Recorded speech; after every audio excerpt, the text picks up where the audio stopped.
Hello students, कैसे हो। सुश्री classes में आपका स्वागत है। आज हम क्लास 12th के बिजनेस स्टडीज का 8th चैप्टर कंट्रोलिंग या नियंत्रण, इसका अगला टॉपिक पढ़ेंगे। नियंत्रण क्या है, उसके उद्देश्य क्या है या उसकी विशेषताएं क्या है, ये हमने पिछले वीडियो में देखा था। आज हम देखेंगे नियंत्रण का लाभ, महत्व या आवश्यकता या importance, advantages, need of controlling. इसमें हम देखते हैं सबसे पहले कि नियंत्रण का महत्व।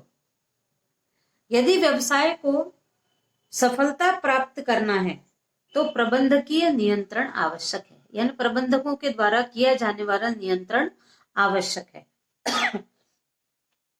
इसमें हम कुछ शीर्षकों के अंतर्गत देखते हैं कि नियंत्रण क्यों आवश्यक है या नियंत्रण का क्या महत्व है। तो पहला है अनुशासन की स्थापना। तो व्यवसाय में अनुशासन स्थापित करने के लिए नियंत्रण प्रक्रिया ये एक प्रमुख शस्त्र के रूप में कार्य करती है। यदि कुशल नियंत्रण होगा तो कर्मचारियों के द्वारा की जाने वाली बेईमानी, चोरी, भ्रष्टाचार और अनुचित व्यवहार, इसके चांसेस कम हो जाते हैं। इसलिए नियंत्रण अनुशासन की स्थापना के लिए आवश्यक है। फिर दूसरा है अभिप्रेरण का साधन। प्रभावशाली नियंत्रण व्यवस्था के द्वारा कुशल और अकुशल कर्मचारियों के बीच में भेदभाव किया जाना संभव होता है। यदि नियंत्रण होगा तो भेदभाव, कौन अच्छा कर्मचारी है, कौन कौन ठीक से कार्य नहीं कर रहा है, ये भेदभाव करने के बाद यदि कुशल को या अकुशल व्यक्ति को प्रेरणा दी जाए और अच्छा कार्य करने की, तो अकुशल व्यक्ति भी वह देखकर प्रेरित होकर काम करने लगता है। तो अकुशलता के दुष्परिणाम कम होते हैं। फिर है भारार्पण प्रक्रिया में सहायक। भारार्पण का अर्थ है कि ऊपर के स्तर के लोगों के द्वारा, प्रबंधकों के द्वारा नीचे स्तर को भार देना या कार्यभार सौंपना भारार्पण कहलाता है। तो नियंत्रण के द्वारा पदाधिकारी और कर्मचारी अपने अपने अधिकार और दायित्वों को निर्वाह भली भांति कर सकते हैं या नहीं, ये नियंत्रण के माध्यम से देखा जा सकता है। और जो कर्मचारी योग्य होगा उस कर्मचारी को अधिकार और दायित्वों का भारार्पण करना आसान हो जाता है। फिर है जोखिम से सुरक्षा। नियंत्रण के अंतर्गत संगठन में प्रत्येक कार्य की भली भांति जांच की जा सकती है और यदि किसी बिंदु पर त्रुटि महसूस हो रही हो तो उसको दूर करके भविष्य में होने वाली त्रुटियों से बचा जा सकता है। फिर है भावी नियोजन का आधार। तो नियंत्रण प्रक्रिया के द्वारा भावी नियोजन यानी भविष्य में किया जाने वाला नियोजन का आधार है, क्योंकि इसके द्वारा संगठन ऐसे तथ्यों और सूचनाओं की प्राप्ति कर लेता है जो भविष्य में न की जाए या भविष्य में उसको छोड़कर योजना की जाए, तो योजना बनाने के लिए आधार कहलाता है। फिर समन्वय में सहायक।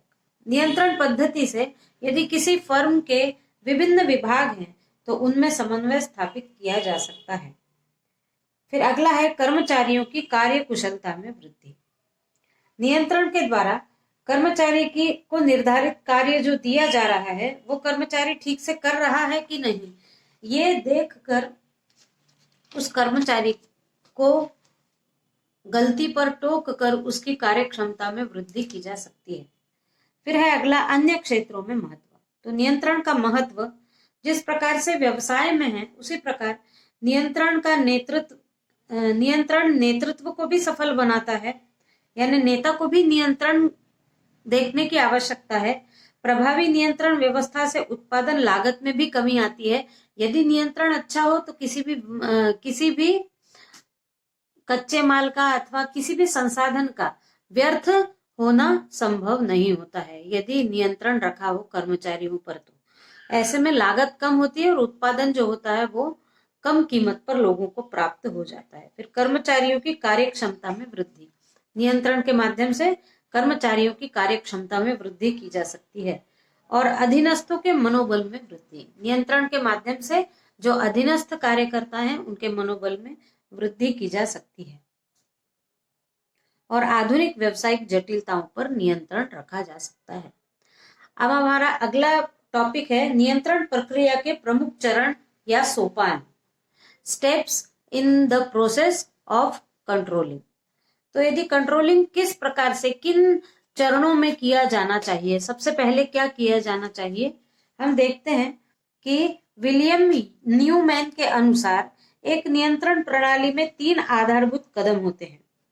सर्वप्रथम देखने के लिए कार्य योजनाओं के अनुसार हो रहा है या नहीं, प्रबंधक को प्रमाप निर्धारित करने होते हैं। दूसरा कदम है इन प्रमापों के निर्धारण के पश्चात प्रबंधक प्रमापों से कार्य की तुलना करते हैं। और तीसरा स्टेप है सुधारात्मक कार्यवाही। अब हम इन स्टेप्स को विस्तार से पढ़ेंगे। सबसे पहला है लक्ष्यों और प्रमापों का निर्धारण। तो प्रमाप ये निर्धारित मापदंड होते हैं जिनके अनुसार वास्तविक परिणामों को मापा जाता है। यानी यदि प्रमाप तैयार कर लिए जाएं, इसका मतलब है कि लक्ष्य तैयार कर लिए जाएं, तब ये देखा जा सकता है कि किसी भी प्रक्रम में जो कर्मचारी कार्य कर रहे हैं वो उन प्रमापों के अनुसार निश्चित समय में निश्चित कार्य को कर पा रहे हैं या नहीं। इसके लिए सबसे पहले प्रमापों का निर्धारण करना आवश्यक है। मान लीजिए कोई जूता कंपनी है, उस जूते कंपनी में यदि 10 कर्मचारी कार्य कर रहे हैं तो एक दिन में 10 जोड़ी जूते बन जाना चाहिए। ये प्रमाप निर्धारण है, 10 जोड़ी जूते बनना चाहिए। ये लक्ष्य या ये प्रमाप निर्धारित कर लिया जाता है। ये स्तर पर यह निर्धारित किया जाता है कि एक दिन में कितना कार्य होना चाहिए। जब ये प्रमाप निर्धारित कर लिया जाता है तब अगला स्टेप होता है निष्पादन का मूल्यांकन। नियंत्रण की ये दूसरी प्रक्रिया है और ये महत्वपूर्ण प्रक्रिया है, क्योंकि जब ये तय कर लिया जाएगा किसी भी जूते की कंपनी में कि एक दिन में 10 कर्मचारी मिलकर 10 जोड़ी जूते बनाएंगे, तो ये भी देखना आवश्यक है कि निष्पादन का मूल्यांकन, निष्पादन यानी कर्मचारियों के द्वारा एक दिन में किए जाने वाले कार्य का मूल्यांकन भी किया जाना चाहिए कि जो प्रमाप तय किए गए हैं उन प्रमापों के अनुसार निष्पादन कार्य का हो रहा है या नहीं हो रहा है। तो निष्पादन की तुलना प्रमापों से की जाएगी। फिर प्रबंधक अधीनस्थों का और उनका कार्य देखकर व्यक्तिगत रूप से उनकी जांच करेंगे और प्रस्तुत विधि प्रतिवेदनों और समंकों के निष्कर्ष का अध्ययन करके ये पता करेंगे कि प्रमापों के अनुसार या प्रमापों की तुलना में कितना कार्य हो रहा है। ये इस दूसरे स्टेप में नियंत्रण की प्रक्रिया के दौरान देखा जाएगा। तीसरे स्टेप में विचलनों का संशोधन। विचलन का मतलब होता है प्रमापों से कम या प्रमापों से अधिक। जरूरी नहीं है कि प्रमापों से कम ही विचलन कहलाएगा, प्रमापों से अधिक। यानी यदि 8 जोड़ी जूते बनते हैं तो वो प्रमाप से कम बने हैं 2 जोड़ी जूते, और यदि 10 की जगह 12 जोड़ी जूते बन जाते हैं तो वो धनात्मक विचलन है, वो ज्यादा बन जाते हैं। यानी विचलन यानी जो आधार माना गया है प्रमाप, उस आधार से कितना कम और कितना ज्यादा। यदि विचलन नहीं पाया जाता है तो नियंत्रण प्रक्रिया 2 स्टेप के बाद खत्म हो जाती है। यानी निष्पादन किया, मूल्यांकन किया। किसी भी फर्म में मान लो जूते की कंपनी में निष्पादन का मूल्यांकन किया, प्रमाप के आधार पर 10 जोड़ी जूते बनने थे और निष्पादन का मूल्यांकन करने पर पाया गया कि 10 जोड़ी जूते बने हैं, तो नियंत्रण की प्रक्रिया इन 2 स्टेप्स के बाद ही खत्म हो जाती है। लेकिन यदि तीसरा स्टेप कब आता है, यदि निष्पादन में विचलन है, यानी या तो निष्पादन कम हो रहा है या तो निष्पादन ज्यादा हो रहा है, ऐसे दोनों परिस्थितियों में विचलनों का संशोधन किया जाना चाहिए। ये पता लगाना है कि किस जगह यदि 8 जोड़ी जूते बन रहे हैं तो ऐसा क्या हो रहा है। तीसरे कदम में सुधारात्मक कार्यवाही के लिए कदम उठा लिया जाता है, संशोधन का कार्य, और फिर उस समय बताया जाता है कि विचलनों का संशोधन किया जाना आवश्यक है। यदि उस समय नहीं बोला जाएगा तो कार्य समाप्त हो जाएगा, फिर कुछ नहीं किया जा सकेगा। इसलिए केवल देखते रहने के लिए समय बचेगा। तो समय रहते हुए विचलनों का पता लगाकर उन विचलनों को किस प्रकार से दूर किया जाना चाहिए, इसके बारे में संशोधन किया जाएगा। फिर चौथे स्टेप पर किया जाएगा सुधारात्मक कार्यवाही।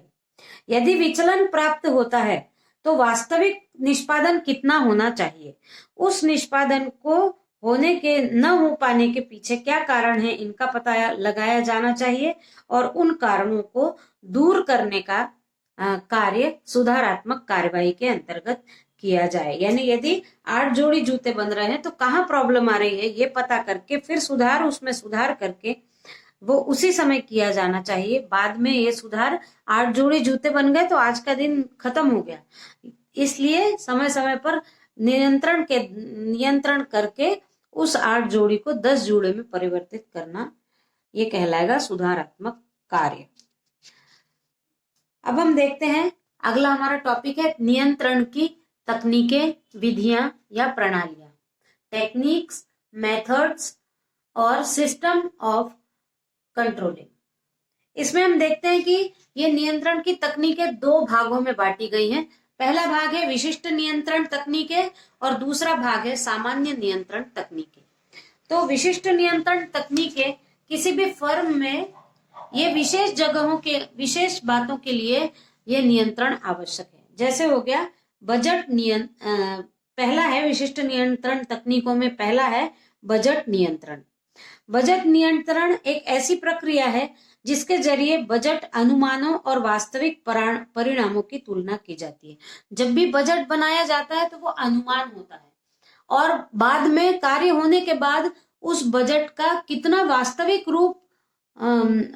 रूप से उस बजट को पाया गया है ये देखा जाता है कि अनुमान जो लगाया है और जो वास्तविक है उसमें अंतर है कि जो अनुमान लगाया था वो वास्तविक रूप में आ चुका है, ये देखना बजट नियंत्रण कहलाता है। बजट नियंत्रण योजना को निश्चितता प्रदान करता है, पूर्व विचार को प्रोत्साहित करता है और साधनों के विवेकपूर्ण और कुशल उपयोग को संभव बनाता है। व्ययों को सीमाओं के भीतर रखता है, संतुलन स्थापित करता है। किनके बीच में? आय और व्यय के बीच में बजट संतुलन स्थापित करता है और व्यापक नियंत्रण को संभव बनाता है। व्यवहार में अनेक प्रकार के बजट बनाए जाते हैं जिनके माध्यम से नियंत्रण स्थापित किया जाता है। यदि बजट ठीक हो तो वस्तुएं कम से कम मूल्य पर बन जाती हैं बजट के अनुरूप कार्य करने पर। लेकिन यदि कार्य करते हुए ऐसा महसूस हुआ कि बजट पर नियंत्रण करना आवश्यक है, यानी आय और व्यय पर का ब्यौरा यानी बजट कहलाता है, इस पर नियंत्रण की आवश्यकता कभी भी हो सकती है। फिर दूसरा है लागत नियंत्रण। लागत नियंत्रण भी ये एक प्रमुख विधि है नियंत्रण की। इसमें जिस भी लक्ष्य को प्राप्त करने के लिए जो अलग अलग विभाग हैं उन विभागों में प्रति इकाई लागत कम करने की व्यवस्था की जाती है कि लागत कम से कम हो, जिससे जो वस्तु निर्मित होगी वो कम कीमत पर सभी को उपलब्ध हो पाए। इसके लिए नियंत्रण रखा जाता है। यानी कोई भी जो भी कच्चा माल से लेकर सारा वस्तु बनने तक कम व्यर्थ न हो कोई भी संसाधन, इस बात का ध्यान रखा जाता है। अर्थात लागत पर नियंत्रण होगा, लागत कम लगेगी तो वस्तु की कीमत भी कम रखी जा सकेगी। फिर किस्म का नियंत्रण। किस्म यानी क्वालिटी कंट्रोल। ये भी क्वालिटी कंट्रोल यानी उत्पन्न किए जाने वाले माल या वस्तुओं की किस्म का नियंत्रण। और ये नियंत्रण इस उद्देश्य से वस्तु का किस्म, रूप, रंग, आकार, डिजाइन, परिधि और अंत में बनने वाली वो जो वस्तु है उन सारे पर उन सब की क्वालिटी जिस प्रकार की चाहिए वैसी है या नहीं, ये पूरे समय नियंत्रण में देखा जाना आवश्यक है। कहीं ऐसा तो नहीं कि फर्म के द्वारा उत्पादित वस्तु की क्वालिटी जब वस्तु बन जाती है तो वो बहुत खराब हो। इसलिए कच्चे माल से लेकर बीच में जो भी कुछ आवश्यक हो वो सारे की किस्म बारंबार देखते रहने की आवश्यकता है। अगला है सामग्री नियंत्रण। सामग्री नियंत्रण ये तकनीक है जिसके माध्यम से कच्चे माल की पूर्ति आवश्यकता अनुसार बनाए रखी जाए। कच्चा माल हो, ऐसा ना हो कि कच्चा माल बहुत ज्यादा मात्रा में रखा गया हो और जो जितना उत्पादन होना चाहिए, उत्पादन भी बहुत ज्यादा मात्रा में हो आवश्यकता से या बहुत कम मात्रा में हो, इस बात का नियंत्रण रखना सामग्री नियंत्रण कहलाता है, चाहे वो कच्चा माल हो चाहे उत्पादित मात्रा। फिर उत्पादन नियंत्रण यानी जो उत्पादित की गई मात्रा है, वस्तु की अंतिम मात्रा उत्पादन की, वो उत्पादन की मात्रा भी नियंत्रण में होना चाहिए। ऐसा ना हो कि आवश्यकता से कई गुना ज्यादा वस्तु बन जाए, या ऐसा ना हो कि आवश्यकता से कम वस्तु बन पाए। अभी हमने देखा कि नियंत्रण तकनीकें, विधियां या प्रणालियां में विशिष्ट नियंत्रण तकनीकें। अब हम देखते हैं सामान्य नियंत्रण तकनीकें। तो सामान्य नियंत्रण तकनीकें में पहला है अवलोकन द्वारा नियंत्रण, यानी जो कर्मचारी काम कर रहे हैं तो उच्च प्रबंधक निम्न स्तरीय प्रबंधकों और अधिकारियों के माध्यम से कार्य करते हुए कर्मचारियों का अवलोकन करेंगे, और जहां भी रोक टोक की आवश्यकता होगी, नियंत्रण की आवश्यकता होगी, वहां पर वो नियंत्रित करेंगे। इस विधि का उपयोग सेना और पुलिस में किया जाता है। प्रत्येक कार्यवाही पर नजर रखकर नियंत्रण रखा जाता है। फिर दूसरा है अभिप्रेरण द्वारा नियंत्रण। अभिप्रेरण यानी मोटिवेशन। मोटिवेशन देकर अपने कार्य को और अधिक बढ़ाया जा सकता है। यदि कुशल कर्मचारी है और यदि उसके लिए अभिप्रेरणाएं दी जाए, चाहे वो बोलकर हो चाहे वो वित्तीय अभिप्रेरणाएं हो, हमने पहले पढ़ा है अभिप्रेरण क्या है, तो वो जो कर्मचारी कार्य करेगा वो अभिप्रेरित होकर और अच्छा कार्य करेगा। फिर अपवाद द्वारा नियंत्रण। इस विधि को उच्च स्तरीय और मध्य स्तरीय प्रबंधकों के अमूल्य समय को बचाने के लिए उपयोग किया जाता है। तो उनका ध्यान इस ओर आकृष्ट किया जाता है कि योजना के अनुरूप कार्य हो रहे हैं या नहीं हो रहे हैं। फिर अगला है पूर्व नियंत्रण विधि। ये विधि कार्य प्रारंभ करने के पूर्व ही उस पर नियंत्रण करने पर बल देती है। इसकी मान्यता है कि कुछ कार्य ऐसे होते हैं जिनको कर लिए जाने के बाद नियंत्रण करना संभव नहीं होता है, इसलिए उनको पहले से ही नियंत्रण में रखा जाए। जैसे व्यय, किसी भी उपक्रम में व्यय जो है उसको पूर्व नियंत्रित करके ही रखा जाता है। एक बार व्यय हो जाए तो हाथ में कुछ नहीं बचेगा। फिर अगला है तदर्थ निर्णयों द्वारा नियंत्रण। कई बार ऐसा होता है कि योजना में भावी समस्याओं की जानकारी नहीं होती है कि पहले से उस पर कोई कार्य कर लिया जाए। अचानक कुछ समस्याएं ऐसी आ जाती हैं कि उन समस्याओं को देखते हुए फिर उसी समय अचानक निर्णय ले लिया जाता है और अचानक उन पर नियंत्रण कर लिया जाता है। ये तदर्थ द्वारा नियंत्रण है। फिर है अंकेक्षण द्वारा नियंत्रण। कर्मचारियों के द्वारा की जाने वाली चोरी, गबन, कपट, धोखाधड़ी, हिसाब किताब में गड़बड़ी, ये अंकेक्षण के द्वारा नियंत्रित की जा सकती है। ये अंदर का आंतरिक अंकेक्षण भी हो सकता है और चार्टर्ड अकाउंटेंट्स के द्वारा किया जाने वाला बाह्य अंकेक्षण भी हो सकता है। उसके बाद है अगला है अनुशासनात्मक कार्यवाही। ये नियंत्रण विधि ऋणात्मक नियंत्रण विधि है जो कर्मचारियों की त्रुटियों पर दंड की व्यवस्था करती है और दंड के माध्यम से भविष्य में कर्मचारी उन त्रुटियों को फिर से न करे, ये नियंत्रण किया जाता है। अगला है लाभ हानि द्वारा नियंत्रण। किसी समय विशेष खातों की जांच करके संस्था को हुए लाभ और हानि का पता लगाया जाता है और सफलता के कारणों और अकार्यक्षमता के स्रोत का पता लगाया जाता है और उन्हें दूर किया जाता है। लाभ हो रहा हो तो उनके कारण और हानि हो रही होगी तो उनके कारणों का पता करके लाभ और हानि पर नियंत्रण रखा जा सकता है। इस वीडियो में बस इतना ही। Thank you.